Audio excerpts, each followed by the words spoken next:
Outstanding.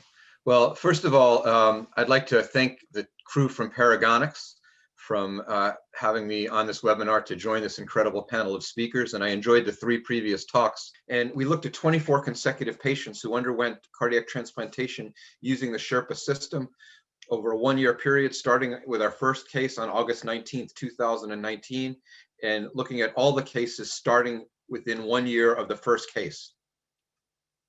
Of these 24 cases, 12 of these are children, which we define as patients less than 18 years of age.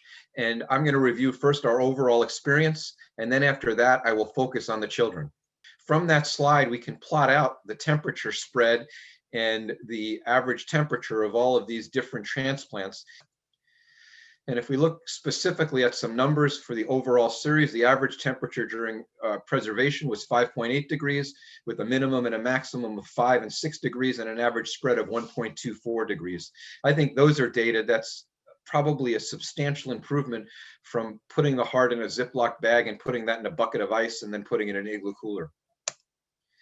Now let's focus on the pediatric experience. Half of these patients were children. And here again is very similar data looking at the average temperature and the temperature spread. And this just shows that the temperature information on the pediatric donors is basically identical to the overall series.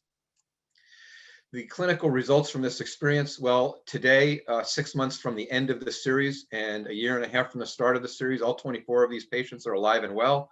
We had 0 cases of graft dysfunction, 0 cases of post-transplant ECMO, and 0 cases of post-transplant ventricular assist devices, which tells us that this transportation system certainly allowed for stable transportation and preservation of both the adult and the pediatric heart.